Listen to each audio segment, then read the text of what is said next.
Good morning. I am G. Mohan, lecturer in Public Administration, Government Degree College, Bellampalli. నేను ఇప్పుడు చెప్పబోయే పాఠ్యాంశం ప్రభుత్వ పాలనా శాస్త్రం బిఎస్ సెకండ్ ఇయర్ థర్డ్ సెమిస్టర్లో ఆర్థిక సంఘం గురించి.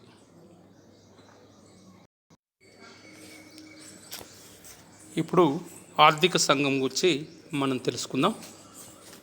మరి భారతదేశానికి స్వాతంత్రం వచ్చిన తర్వాత భారతదేశం సమాఖ్య రాజ్యం కనుక కేంద్రంలో కేంద్ర ప్రభుత్వాలు, అదేవిధంగా రాష్ట్రాలలో రాష్ట్ర ప్రభుత్వాలు కలిసి సమాఖ్య ప్రభుత్వంగా కొనసాగడం అనేది జరుగుతుంది. మరి సమాఖ్య ప్రభుత్వంలో భారత రాజ్యాంగంలో పేర్కొన్నట్టు కేంద్ర రాష్ట్ర సంబంధాలలో కేంద్రానికి కొన్ని అధికారాలు ఉంటాయి, రాష్ట్రాలకు కొన్ని అధికారాలు ఉంటాయి. అదే కేంద్ర జాబితా, రాష్ట్ర జాబితా, ఉమ్మడి జాబితా కూడా ఎవరెవరు శాసనాలు చేయాలి, చట్టాలు చేయాలి, పన్నుల గురించి కూడా పేర్కొనడం అనేది జరుగుతుంది. మరి ప్రతి సంవత్సరం మారుతున్న పన్నుల దృష్ట్యా కేంద్ర రాష్ట్రాల మధ్య ఆర్థిక రకమైన సంబంధాలను నిర్వచించడం కోసం ఆర్థిక సంఘాన్ని భారత రాజ్యాంగంలో పేర్కొనడం అనేది జరిగింది.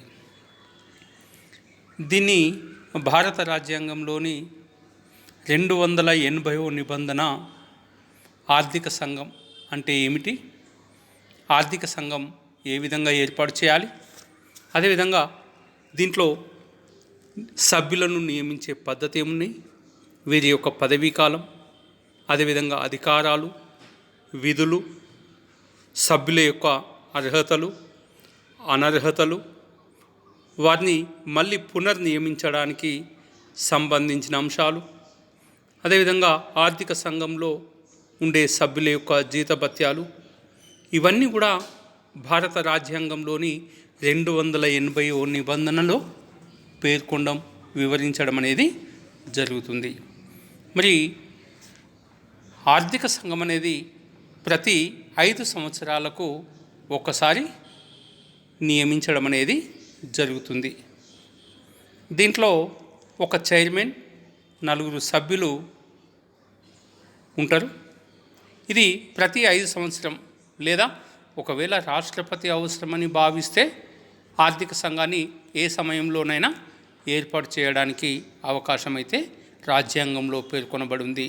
కానీ 5 సంవత్సరాలకు ఒకసారి మాత్రం ఆర్థిక సంఘాన్ని ఏర్పాటు చేయడం అనేది జరుగుతుంది.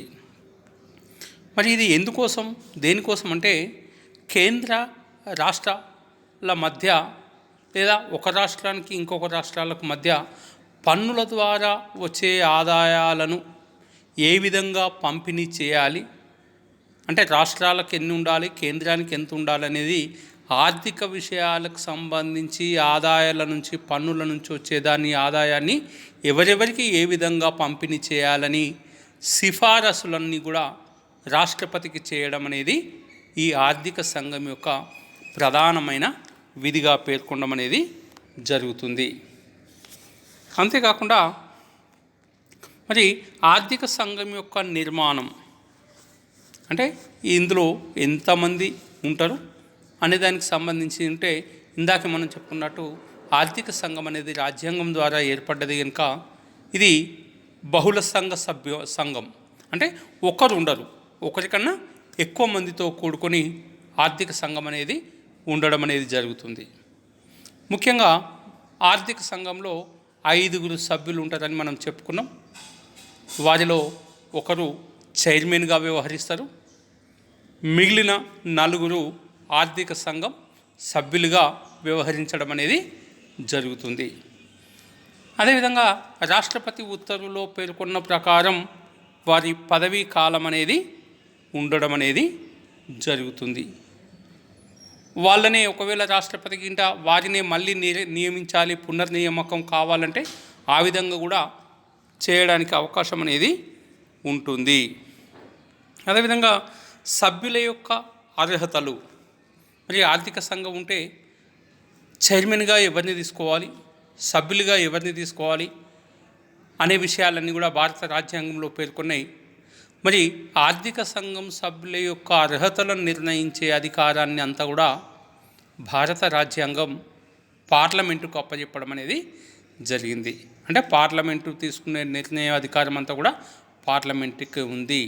సభ్యుల నియామకం పద్ధతిని ఏ పద్ధతి ప్రకారం నిర్ణయించాలి అనేది అధికారం కూడా ఎవరికి ఉందంటే పార్లమెంటుకే ఉండడం అనేది జరిగింది.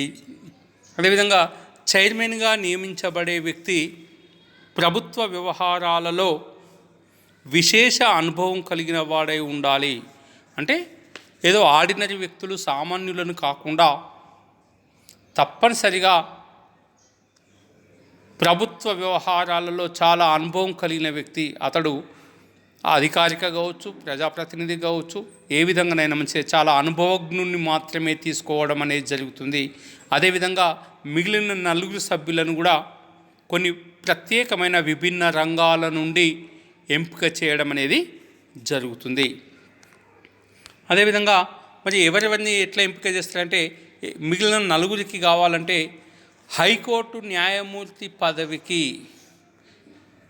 లేదా ఆ పదవికి తగిన వ్యక్తి అయి ఉండాలి. హైకోర్టులో న్యాయమూర్తికి అయితే ఎలాంటి అర్హతలు ఉంటాయో ఆ పదవికి ఎలాంటి వ్యక్తి అవసరమో అలాంటి వ్యక్తి సభ్యుడిగా ఉండాలి. అదేవిధంగా ఇంకొక అర్హత ఏంటంటే ప్రభుత్వ విత్త ఖాతాలకు సంబంధించిన అంశాలలో ప్రత్యేక పరిజ్ఞానం కలిగిన వాడై ఉండాలి. ఎందుకంటే ఆర్థిక సంఘం అంతా కూడా డబ్బుకు సంబంధించి, లావాదేవీలకు సంబంధించి, ఖాతాలకు సంబంధించిన అంశాలలో ప్రత్యేకమైన పరిజ్ఞానం ఉన్న వ్యక్తి ఈ ఆర్థిక సంఘంలో సభ్యుడిగా ఉండాలంటే ఆ పరిజ్ఞానం కలిగిన వ్యక్తి అయి ఉండాలి. అదేవిధంగా 3వది ఆర్థిక పరిపాలన రంగాలలో అపారమైన అనుభవం కలిగిన వాడై ఉండాలి. అంటే దేశంలో ఆర్థిక విషయాలలో కానీ పరిపాలనలో కానీ సంపూర్ణమైన అనుభవం కలిగిన వ్యక్తిని మాత్రమే ఆర్థిక సంఘంలో తీసుకోవడం అనేది జరుగుతుంది. ఇంతవరకు సభ్యుల అర్హతలు నియామకం చెప్పుకున్నాం. ఇది సభ్యుల యొక్క జీతభత్యాలను గింట మనం తీసుకుంటే రాష్ట్రపతి తన ఉత్తర్వుల్లో పేర్కొన్న విధంగా ఆర్థిక సంఘం సభ్యులు సంఘానికి తమ సేవలను పూర్తి కాలం కానీ లేదా నిర్ణీత వ్యవధి మాదిరిగా కూడా అందించడానికి అవకాశం, అంటే 2 అవకాశాలు ఇవ్వడం జరిగింది. ఎవరైనా ఇందులో ఉండే సభ్యులు పూర్తి కాలం 24 hours సమయం కేటాయించవచ్చు. అట్లా కాకుండా నిర్ణీత కాల పరిమితి కూడా చేయడానికి అవకాశం ఉంది. 2 రకాలుగా ఉంది. మరి వీరికి ఇచ్చే వేతనం ఏ విధంగా ఉంటుందంటే కేంద్ర ప్రభుత్వ నిబంధనల ప్రకారం సభ్యులకు జీతభత్యాలు చెల్లించడం అనేది జరుగుతుంది. అంటే ప్రభుత్వ నిబంధనల ప్రకారం మాత్రమే సభ్యులకు జీతభత్యాలు చెల్లించడం అనేది జరుగుతుంది. అదేవిధంగా సభ్యుల పదవీకాలం పునర్నియామకం అర్హతలు ఇవన్నీ తీసుకుంటే రాష్ట్రపతి ఉత్తర్వుల్లో పేర్కొనబడిన ప్రకారం ప్రతి సభ్యుడు పదవిలో కొనసాగుతాడు. అతని అధికారాన్ని బట్టి వాళ్ళు పదవిలో కొనసాగడానికి అవకాశం ఉంది. మరి వీరిలో ఒకవేళ అనర్హతలు ఎట్లాంటి వ్యక్తులను మనం ఆర్థిక సంఘంలో స్వీకరించడానికి అవకాశం లేదు అని గింట మనం భావిస్తే సభ్యుల అనర్హతలను గింట తీసుకుంటే ఒకటి మానసిక వైకల్యం, అంటే మానసికంగా పర్ఫెక్ట్ లేని వ్యక్తులను ఎవరిని కూడా ఈ పదవిలో కొనసాగడానికి అవకాశం లేదు, తీసుకోవడానికి అవకాశం లేదు. 2వది విముక్తి పొందని దివాలాదారుడు, ఏదైనా కంపెనీలో కానీ బ్యాంకులో కానీ తను మొత్తం లాస్ అయినట్టు దివాలా పొందిన దివాలాదారుడు ఎవరైనా ఉంటే అట్లాంటి వ్యక్తులను ఆర్థిక సంఘంలో తీసుకోవడానికి అర్హత లేదు. అనర్హతల్లో ఇది ఒకటి. 3వది నేరం చేసినట్లు ధృవీకరించబడిన వ్యక్తి. మరి ఎవరైనా వ్యక్తి నేరం చేసినట్టు, శిక్షలు ఉన్నట్టు కోర్టులు గింట ధృవీకరించబడిన వ్యక్తులను ఎవరిని కూడా ఆర్థిక సంఘంలో సభ్యులుగా తీసుకోవడానికి అవకాశం లేదు. అనర్హతల్లో ఇదొకటి. నేరస్తులకు ఎవరికి కూడా ఇందులో ఇవ్వరు. 4వది సభ్యుని ఆర్థిక ఇతర ప్రయోజనాలు సక్రమమైన పనితీరుకు ఆటంకం కలిగించిన ఎడల, అంటే తన సభ్యుడు వ్యక్తిగత ప్రయోజనాల కోసం సంఘాన్ని కానీ పనితీరుకు ఆటంకం కలిగించిన వేళ వ్యక్తిగత ప్రయోజనాల కోసమే చేసినట్లు ఇంత ధృవీకరణ జరిగితే అట్లాంటి వ్యక్తులను కూడా ఎవరిని కూడా తీసుకోవడానికి అవకాశం లేదు. ఇది ఆ ఆర్థిక సంఘం యొక్క సభ్యుల యొక్క అర్హతలు, అనర్హతలు. మరి అధికారాలు, విధులను గురించి మనం ఇంత తెలుసుకుంటే, ఆర్థిక సంఘం పనితీరుకు సంబంధించి కార్యక్రమాలను రూపొందించుకునే నిర్ణయాత్మకమైన అధికారం అనేది ఆర్థిక సంఘానికి ఉంది. ఇంతేకాకుండా ఆర్థిక సంఘం అధికారాలను మనం పరిశీలిస్తే, సివిల్ విచారణ స్మృతి ప్రకారం సివిల్ న్యాయస్థానానికి కలిగిన అన్ని అధికారాలు ఉన్నాయి. అంటే ఒక సివిల్ కోర్టు సివిల్ విచారణలో చట్టం ప్రకారం సివిల్ న్యాయస్థానానికి ఎన్నైతే అధికారాలు ఉంటాయో, ఈ ఆర్థిక సంఘానికి కూడా సివిల్ విచారణ స్మృతి సివిల్ న్యాయస్థానానికి ఉన్న అధికారాలన్నీ కూడా ఆర్థిక సంఘానికి కలిగి ఉంది. అంటే ఒక కోర్టుతోని ఈక్వల్గా అధికారాలు కలిగి ఉంది. అంతేకాకుండా అన్ని రకాల సాక్ష్యాధారాలను సేకరించి సాక్ష్యాలను విచారించడం అనేది జరుగుతుంది. ఏ వ్యక్తికైనా, దేశంలో ఉన్న ఏ వ్యక్తినైనా అతని నుండి సమాచారాన్ని ఇవ్వమని కానీ, సంబంధిత పత్రాలను సమర్పించమని కానీ కోరే అధికారం కలిగి ఉంది. అంటే ఆర్థిక విషయాలకు సంబంధించి ఎట్లాంటి విషయాలనైనా మంచిదే, ఎట్లాంటి సాక్ష్యాధారాలైనా మంచిదే, ఎట్లాంటి పత్రాలనైనా మంచిదే, అవి నాకు ఇవ్వండి అని తీసుకునే అధికారం ఉంది, కోరే అధికారం ఉంది, సమర్పించే అధికారం అనేది, విచారించే అధికారం కూడా ఈ ఆర్థిక సంఘానికి ఉన్న అధికారాల విధుల్లో అది కూడా ఒకటి. అంతేకాకుండా ఏ కార్యాలయం నుంచైనా, అంటే దేశంలో ఉన్న ఏ ఆఫీస్ నుంచైనా మంచిదే, లేదా ఏ న్యాయస్థానం నుంచైనా మంచిదే, ప్రజలకు సంబంధించిన రికార్డులను కానీ లేదా ప్రభుత్వం అధికారిక పత్రాలను కానీ సమర్పించమని కోరే అధికారం ఉంది. ఎందుకంటే ఇది ఆర్థిక విషయాలను గూర్చి చేస్తుంది కనుక ఆ దానికి సంబంధించిన రికార్డులు ఎక్కడ ఉంటే, అది న్యాయస్థానంలో ఉన్నా, ఏ కార్యాలయంలో ఉన్నా, అధికారిక పత్రాలన్నీ కూడా మాకు ఇవ్వండి అని చెప్పే అవకాశం, కోరే అధికారం అనేది కేవలం ఆర్థిక సంఘానికి మాత్రమే ఉంది. అదేవిధంగా ఇందాక నేను చెప్పినట్టు నేర ప్రక్రియ నియమావళి 1898లోని 480, 482 సెక్షన్ను ఉద్దేశించి ఒక సివిల్ న్యాయస్థానం, అంటే ఒక సివిల్ న్యాయస్థానం నీకు ఎన్నైతే అధికారాలు ఉంటాయో అన్ని అధికారాలను చేపట్టుకొని ఒక న్యాయస్థానం వల్లే ఇది ఆర్థిక సంఘం అనేది వ్యవహరించడం అనేది జరుగుతుంది. మరి అంతేకాకుండా ఇవి అధికారాలని చెప్పుకున్నాం. మరి దీనికి కొన్ని విధులు కూడా ఉన్నాయి. అంటే కొన్ని అంశాలకు సంబంధించి రాష్ట్రపతికి తగిన సిఫారసులను చేసేందుకు ఆర్థిక సంఘాన్ని నియమించడం జరిగింది. ఇది నియమించింది దేనికోసం అంటే, కేంద్ర రాష్ట్రాలకు మధ్య ఆర్థిక వ్యవహారాలన్నీ ఏ విధంగా ఉన్నాయి, ఎవరెవరికి ఏ విధంగా ఇవ్వాలో సూచనలు ఇవ్వండి, సలహాలు ఇవ్వండి, లేదా సిఫారసులు చేయడం కోసమే ఆర్థిక సంఘాన్ని నియమించడం అనేది జరుగుతుంది. ఈ సిఫారసులన్నీ కూడా రాష్ట్రపతికి చేయడం అనేది జరిగింది.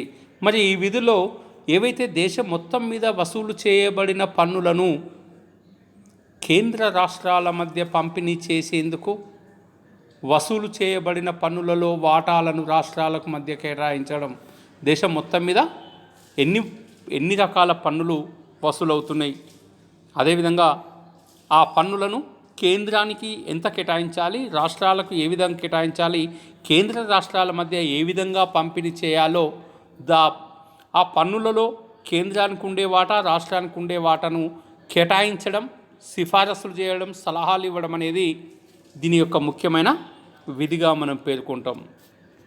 అదేవిధంగా భారత సంఘటిత నిధి నుండి కేంద్రం రాష్ట్రాలకు చేసే ఆర్థిక సహాయానికి సంబంధించిన నియమాలను కూడా రూపొందించడం జరుగుతుంది. అంటే ఇవి కేంద్ర రాష్ట్రాల్లో పన్నులు వసూలు చేసినవే కాకుండా భారత రాష్ట్రపతి ఆధ్వర్యంలో భారత సంఘటిత నిధి అనేది ఒకటి ఉంటుంది. దీంట్లోకి వెళ్ళే రాష్ట్రపతి వేతనాలు, సుప్రీంకోర్టు వేతనాలు, కంట్రోలర్ అండ్ ఆడిటర్ జనరల్ వేతనాలు ఇవన్నీ కూడా ఇవ్వడం అనేది జరుగుతుంది. మరి ఈ నిధి నుండి రాష్ట్రాలకు ఏమైనా ఆర్థిక సహాయం చేయాలంటే ఎట్లాంటి నియమాలు ఉండాలని, ఆ నియమాలను రూపొందించాల్సిన బాధ్యత విధి ఆర్థిక సంఘాందిగా పేర్కొనడం అనేది జరుగుతుంది. అంతేకాకుండా మూడోది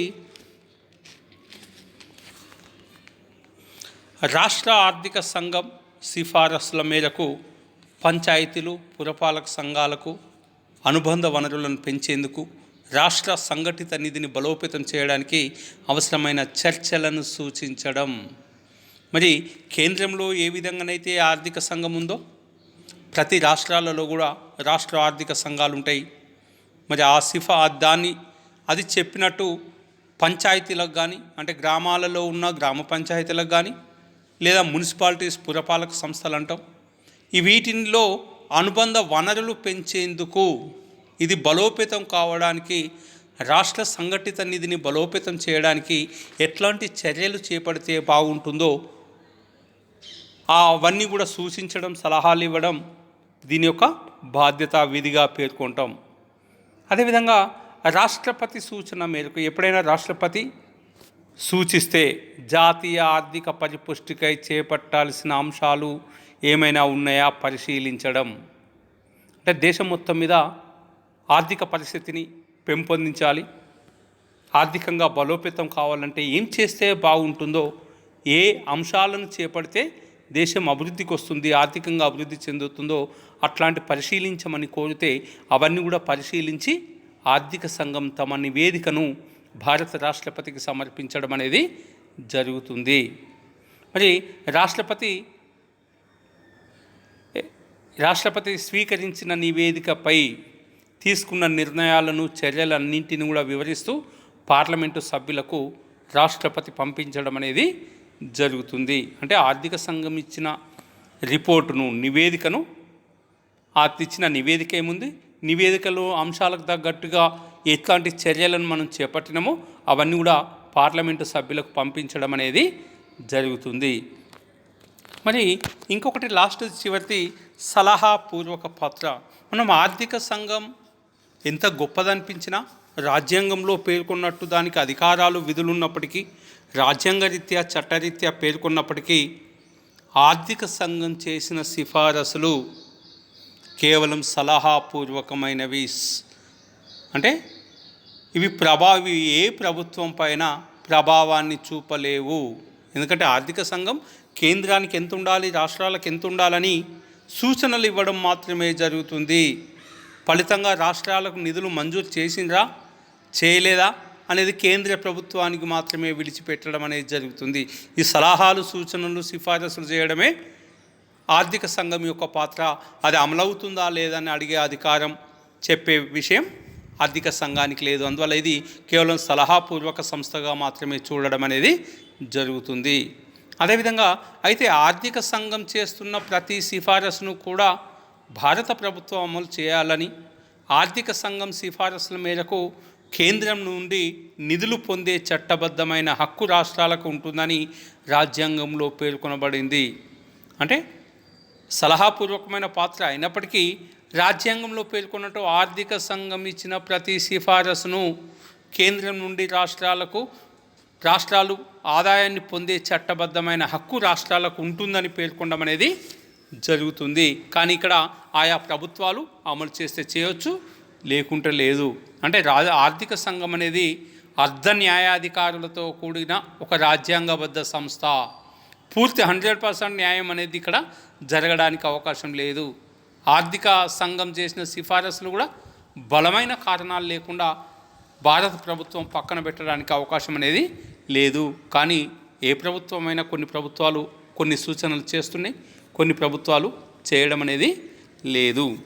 అందువల్ల తప్పనిసరిగా చేయాలనేది ఇక్కడ ఎక్కడ కూడా లేదు, ఎవరు కూడా ఆచరించడం అనేది లేదు.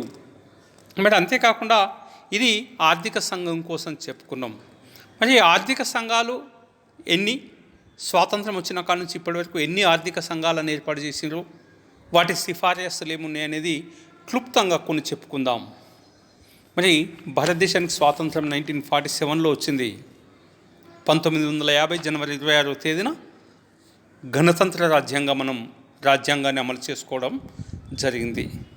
మరి రాజ్యాంగం ప్రకారం మొట్టమొదటి ఆర్థిక సంఘం అనేది 1951లో ఏర్పాటు చేయడం జరిగింది. ఈ సంఘం అధ్యక్షులు శ్రీ నియోగి. 51లో సంఘం ఏర్పాటు చేస్తే అది తన రాష్ట్ర కేంద్రాలకు వచ్చే వాటాలను సిఫారసులు చేసి తన నివేదికను 1953లో సమర్పించడం అనేది జరిగింది. ఈ నివేదికలో అనేక సిఫారసులు చేయడం అనేది జరిగింది. ఇందులో చాలా ఉన్నట్టున్నాయి ప్రతి ఆర్థిక సంఘానికి. ఉదాహరణ 1-2 గింట చూసుకుంటే కేంద్ర ప్రభుత్వం విధించి వసూలు చేసే 55% నికర ఆదాయ పన్నులో రాష్ట్రాల మధ్య వాటి వాటా ప్రకారం రాష్ట్రాలకు పంపిణీ చేయాలి. అంటే కేంద్ర ప్రభుత్వం విధిస్తుంది, వసూలు చేస్తున్న నికర ఆదాయం ఇన్కమ్ ట్యాక్స్లో 55% పన్నులో రాష్ట్రాల వాటా కూడా వాటి మధ్య రాష్ట్రాలకు పంపిణీ చేయాలని పేర్కొనడం అనేది జరిగింది. ఇది ఒక సూచన, సిఫారసు. అదేవిధంగా రాష్ట్రాలకు ఇచ్చే ఆర్థిక సహాయానికి సంబంధించి కేంద్ర ప్రభుత్వం పాటించాల్సిన నియమాలను కూడా ఈ సంఘం రూపొందించడం అనేది జరిగింది. అంటే రాష్ట్రాలకు కొన్ని సందర్భాల్లో విపత్కరమైన పరిస్థితులు ఉన్నప్పుడు కానీ, అనారోగ్య పరిస్థితులు ఉన్నప్పుడు కానీ, ఆ రాష్ట్రానికి అవసరం అనుకున్నప్పుడు ఆర్థిక సహాయానికి కేంద్ర ప్రభుత్వం ఎట్లాంటి నియమాలను పాటించాలనేది కూడా ఈ సంఘం సలహా ఇవ్వడం అనేది జరిగింది. ఎందుకంటే ఆ ఆర్థిక సంఘం ఏర్పడిన కాలంలో అంటే 1952 to 57 మధ్య 5 సంవత్సరాలలో బెంగాల్, పంజాబ్, అస్సాం వంటి రాష్ట్రాలకు నిర్దిష్టంగా నిధులు మంజూరు చేయాలని కూడా అంటే సిఫారసు చేయడం అనేది జరిగింది. ఆ విధంగా ఆనాటి నుండి రెండో ఆర్థిక సంఘం 1956లో ఏర్పాటు చేయడం జరిగింది. దీని అధ్యక్షులు శ్రీ సంతానం. మరి ఈ సంఘం తన నివేదికను కేంద్ర ప్రభుత్వానికి 1957లో సమర్పించడం అనేది జరిగింది. ఈ సంఘం చేసిన సిఫారసులన్నీ కూడా ఏప్రిల్ 1957 నుండి మార్చి 31, 62 వరకు మధ్య కాలంలో అమలు చేయడం అనేది జరిగింది. ఈ సంఘం కూడా కొన్ని సిఫారసులు చేసింది. రాష్ట్రాలకు ఇచ్చే నికర వాటాలను 55% నుండి 60%కి పెంచాలి. కేంద్ర పాలిత ప్రాంతాల వాటాను కూడా 1% పెంచాలని పేర్కొనడం అనేది జరిగింది. అదేవిధంగా మూడవ ఆర్థిక సంఘం గిట చూసుకుంటే మూడవ ఆర్థిక సంఘం డిసెంబర్ 1960లో నియమించడం జరిగింది. దీనికి ఏకే చందా దీనికి అధ్యక్షులుగా వ్యవహరించడం జరిగింది. మరి 60లో ఏర్పాటు చేస్తే ఈ సంఘం తమ నివేదికను 62లో ఇవ్వడం అనేది జరిగింది. ఇది మూడవ ఆర్థిక సంఘంగా పేర్కొంటాం. ఇది ఇచ్చిన సూచనలు గిట్ట తీసుకుంటే ప్రతి ఒక్క రాష్ట్రం తన రాష్ట్ర పన్నుల సామర్థ్యాన్ని అంచనా వేసి పన్నుల వ్యవస్థను వివిధ స్థాయిలలో రాష్ట్ర జాబితాలోని అంశాలపై సిఫార్సు చేసేందుకు ఒక స్వతంత్ర కమిషన్ను ఏర్పాటు చేసుకోవాలని సూచించడం అనేది జరిగింది. అదేవిధంగా నాలుగో ఆర్థిక సంఘం గిట్ట తీసుకుంటే దీన్ని మే 1964లో ఏర్పాటు చేయడం జరిగింది. మద్రాస్ హైకోర్టు మాజీ ప్రధాన న్యాయమూర్తి జస్టిస్ రాజమన్నార్ ఈ సంఘానికి అధ్యక్షులుగా వ్యవహరించడం అనేది జరిగింది. ఈ కమిషన్ కూడా కొన్ని సిఫారసులను చేసింది.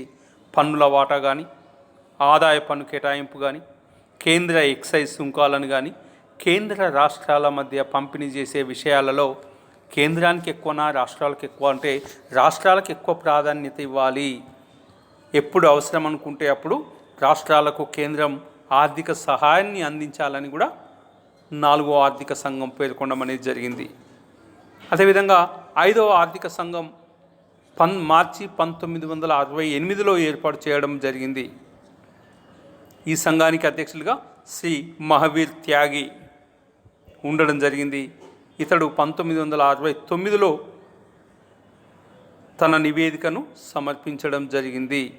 ఆదాయ పన్నులో రాష్ట్రాల వాటా 75%, కేంద్ర ఎక్సైజ్ సుంకంలో వాటా 20% పెంచాలని కూడా సిఫారసు చేయడం జరిగింది. అదేవిధంగా ఆరవ ఆర్థిక సంఘాన్ని 1972లో ఏర్పాటు చేసినారు. ఈ సంఘం అధ్యక్షులుగా శ్రీ బ్రహ్మానందరెడ్డి గారు. ఈ కమిటీ తన నివేదికను 1973లో సమర్పించడం అనేది జరిగింది. మరి రాష్ట్ర రుణ పరిస్థితిని ప్రశ్నించిన మొదటి సంఘం ఇది. ఎందుకంటే ఆదాయ పన్నులో వచ్చే ఆదాయం పన్ను ద్వారా రాష్ట్రాలకు ఇచ్చే వాటాను 75% నుండి 80% పెంచాలని కూడా ఇది పేర్కొనడం అనేది జరిగింది. అదేవిధంగా 7వ ఆర్థిక సంఘం గిట్ట తీసుకుంటే జూన్ 1977లో ఏర్పాటు చేసినారు. ఈ సంఘం అధ్యక్షులు సుప్రీంకోర్టు మాజీ ప్రధాన న్యాయమూర్తి శ్రీ షెలత్ గారు వ్యవహరించడం అనేది జరిగింది. ఈ సంఘం తన నివేదికను అక్టోబర్ 1979లో సమర్పించింది. ఈ సంఘం తన సిఫార్సులలో నికర వాటాలలో 85% రాష్ట్రాలకు, 2.19% కేంద్రపాలిత ప్రాంతాలకు కేటాయించాలని సిఫారసు చేయడం అనేది జరిగింది. అదేవిధంగా 8వ ఆర్థిక సంఘాన్ని 1982లో ఏర్పాటు చేసినారు. దీనికి కేంద్ర మాజీ మంత్రి శ్రీ వైబి చవాన్ అధ్యక్షులుగా ఉండడం జరిగింది. ఈ సంఘం తన నివేదికలను 1984లో సమర్పించడం జరిగింది. ఇది కూడా కొన్ని సిఫారసులు చేసింది. ముఖ్యంగా ఆదాయం పన్ను నుంచి రాష్ట్రాల నికర వాటా 85% ఉండాలని పేర్కొన్నారు. అదేవిధంగా 1985-86 సంవత్సరం నుండి ఆదాయం పన్ను పైన విధించే అదనపు సుంకాన్ని ఏదైతే అదనంగా విధిస్తుందో ఆ సుంకాన్ని ఉపసంహరించాలని కూడా పేర్కొనడం అనేది జరిగింది. అదేవిధంగా 9వ ఆర్థిక సంఘం, మరి 9వ ఆర్థిక సంఘాన్ని గింట మనం తీసుకుంటే 1987లో ఈ సంఘాన్ని నియమించారు. ఈ సంఘం అధ్యక్షులుగా శ్రీ ఎస్కేపి సాల్వే నియమించడం జరిగింది. ఈ సంఘం తన నివేదికను 1989లో సమర్పించడం జరిగింది. మరి ఈ సంఘం చేసిన సిఫారసులు తీసుకుంటే ఆదాయం పన్నులో 85% రాష్ట్రాలకు, అదేవిధంగా నికర పంపిణీ వాటాలలో 14.37% కేంద్రపాలిత ప్రాంతాలకు పంపిణీ చేయాలని పేర్కొనడం అనేది జరిగింది. ఈ విధంగా రాష్ట్రాల యొక్క స్వయం ప్రతిపత్తిని, జవాబుదారీతనాన్ని మరింతగా పెంచాల్సిన అవసరం ఉందని కూడా పేర్కొనడం అనేది జరిగింది. అదేవిధంగా 10వ ఆర్థిక సంఘం 1992 జూన్ 16న ఏర్పాటు చేయడం జరిగింది. దీనికి అధ్యక్షులుగా కేసీ పంత్ చైర్మన్గా ఉండడం జరిగింది. ఇది 1994 నవంబర్ 26న తన నివేదికను సమర్పించింది. నివేదికలో కూడా చూస్తే రాష్ట్రాలకు ఇచ్చే నికర వాటా 5 సంవత్సరాల పాటు 77.5%గా ఉండాలని పేర్కొన్నది. అదేవిధంగా కేంద్ర పాలిత ప్రాంతాలకు ఇచ్చే వాటా నిధులు కూడా వినియోగాన్ని బట్టి కాక ఆ జనాభా ప్రాతిపదికంగా ఉండాలని పేర్కొన్నారు. అదేవిధంగా కేంద్ర పన్నులు, సుంకాల ద్వారా వచ్చే ఆదాయంలో 29% రాష్ట్రాలకు చేరాలి. దీనికి ప్రత్యామ్నాయ వికేంద్రీకృత పథకమని 96 ఏప్రిల్ 1 నుండి అమలు చేయాలని సిఫారసు చేయడం అనేది జరిగింది.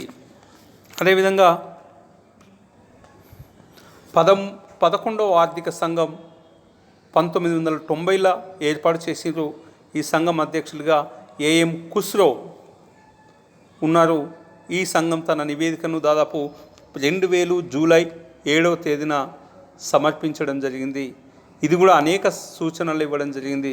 రాబోయే 5 సంవత్సరాల్లో కేంద్ర పన్నులు, అదేవిధంగా సుకాలకు సంబంధించిన నికర వాటా 29.5% రాష్ట్రాలకు పంపిణీ చేయాలని కూడా పేర్కొనడం అనేది జరిగింది. అదేవిధంగా రాష్ట్రాల రెవెన్యూ లోటును పూడ్చడానికి 2000-2011 కేంద్ర బడ్జెట్లో 11,000 కోట్లు కేటాయించాలి. అప్పుడు మాత్రమే రాష్ట్రాల లోటు పూడ్చడానికి అవకాశం ఉంది అని సిఫారసు చేయడం అనేది జరిగింది.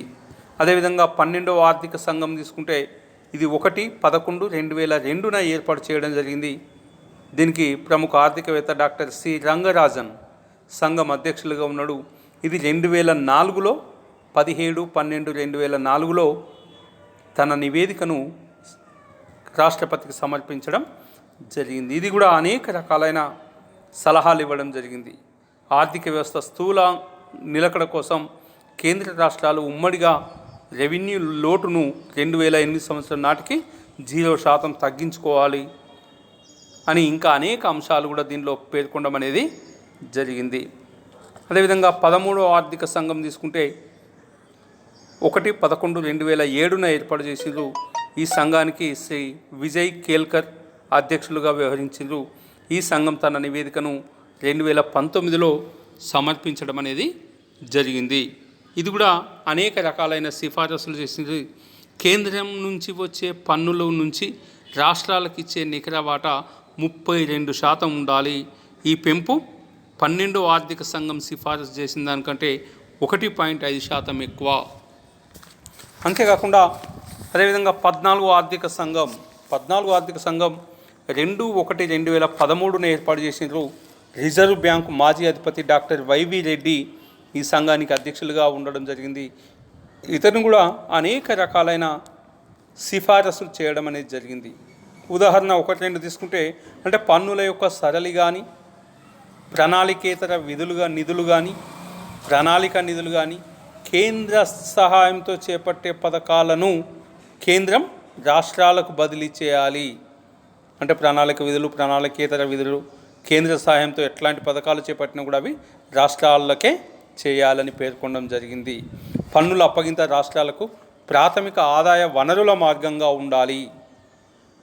అదేవిధంగా 2015 నుంచి 2020 వరకు రాష్ట్ర పన్నుల రాబడి అప్పగింత 42%కు పెంచాలి అని పేర్కొనడం అనేది జరిగింది.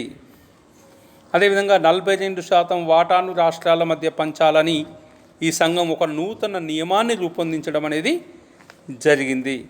అంతేకాకుండా దేశ భూభాగంలో 7.5% అడవులకు కేటాయించాలని, ఆ ప్రాంతంలో ఏ విధమైన ఆర్థిక సంబంధ కార్యకలాపాలు చేపట్టకూడదని, దేశంలో పర్యావరణ సమతుల్యాన్ని పాటించాలని కూడా పేర్కొన్న ఆర్థిక విషయాలే కాకుండా పర్యావరణానికి సంబంధించిన విషయాలను కూడా పేర్కొనడం అనేది జరిగింది. అదేవిధంగా స్థానిక సంస్థలకు నిధులను కేటాయిస్తూ ఆదాయ మార్గాలను కూడా గుర్తించడం అనేది జరిగింది.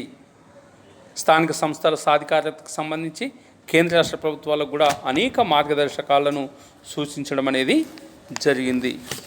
ఇవే కాకుండా మరి 15వ ఆర్థిక సంఘం అంటే ఇప్పుడు మనం నడుస్తున్న 15వ ఆర్థిక సంఘం నవంబర్ 2017లో ఏర్పాటు చేయడం జరిగింది. దీనికి చైర్మన్గా శ్రీ ఎంకే సింగ్ అధ్యక్షులుగా ఉండడం అనేది జరిగింది.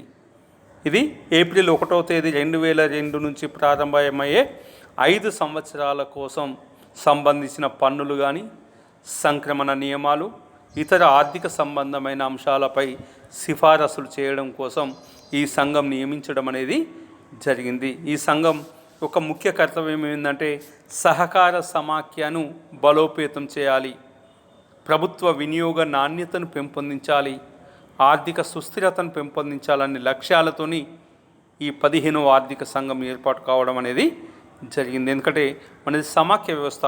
కేంద్ర రాష్ట్రాల మధ్య ఎప్పుడు కూడా ఆర్థిక విషయాలలో నిరంతరం రాష్ట్రాలన్నీ కూడా కేంద్రాన్ని నిందించడం, కేంద్రం రాష్ట్రాలను నిందించడం, ఆర్థిక విషయాల వల్లనే భేదాభిప్రాయాలు రావడం అనేది కూడా జరుగుతుంది. అట్లా కాకుండా ఒక కోఆపరేటివ్ పద్ధతిలో సహకార సమాఖ్యను బలోపేతం చేయాలంటే ఏం చేస్తే బాగుంటుందో అది చేయాలి, అట్లాంటి సూచనలు ఇవ్వాలని కూడా పేర్కొనడం అనేది జరిగింది. అదేవిధంగా ప్రభుత్వ వినియోగ నాణ్యతను పెంచడం, మరి క్వాలిటీగా పెంపొందించుకోవాలి. మనం వినియోగించే ప్రతిదీ కూడా క్వాలిటీని పెంపొందించాలి, ఆర్థిక సుస్థిరతను పెంపొందించాలి. దేశం ఆర్థికంగా అభివృద్ధి చెందాలంటే వ్యవసాయం అభివృద్ధి చెందాలా, పరిశ్రమలు అభివృద్ధి చెందాలా, అడవులు అభివృద్ధి చెందాలా, అదేవిధంగా సహజ వనరుల్ని ఏ విధంగా ఉత్పత్తి తెచ్చుకోవాల్సిన అవసరం ఉంది. ఆర్థిక సుస్థిరత కోసం ఈ సంఘం సలహాలు ఇవ్వాలని పేర్కొనడం అనేది జరిగింది. ఇవే కాకుండా ఇందాక మనం ఈ లిస్టులో పేర్కొన్నట్టు మొదటి ఆర్థిక సంఘం నుంచి 15వ ఆర్థిక సంఘం వరకు మనం చెప్పుకోవడం అనేది జరిగింది. 15వ ఆర్థిక సంఘం 2020 నుంచి 2025 వరకు కూడా ఇది పనిచేయడం అనేది జరుగుతుంది. ఇది భారత రాజ్యాంగంలో పేర్కొన్న నిబంధనల ప్రకారం మాత్రమే కేంద్ర రాష్ట్రాలకు మధ్య వచ్చే వివాదాలు తగ్గించడానికి, ఆర్థిక విషయాలను పంపిణీ కోసం, రాష్ట్రపతికి సిఫారసులు చేయడం కోసం దీన్ని ఏర్పాటు చేయడం అనేది జరిగింది. ఈ సిఫారసులు దాదాపు ఆనాటి నుంచి ఈనాటి వరకు అనేక ప్రభుత్వాలు అమలు చేయడం జరుగుతుంది. ఏవో కొన్ని సందర్భాలలో కేంద్రంలో కూడా ఆర్థిక పరిస్థితుల దృష్ట్యా కావచ్చు, లేదా ప్రతిపక్షాలు ఉన్న కాడ కానీ జనాభా రీత్యా అంటే ఒక్కొక్క ప్రభుత్వం ఒక్కొక్క ఆలోచనతో చేయడం జరుగుతుంది. దాదాపు రాష్ట్ర ఆర్థిక సంఘం ఇచ్చిన ఆర్థిక సంఘం ఇచ్చిన సూచనలను ప్రభుత్వాలు పాటించడం అనేది జరుగుతుంది. అందువల్ల ఇది ఈనాడు చెప్తున్న లెసన్. Thank you.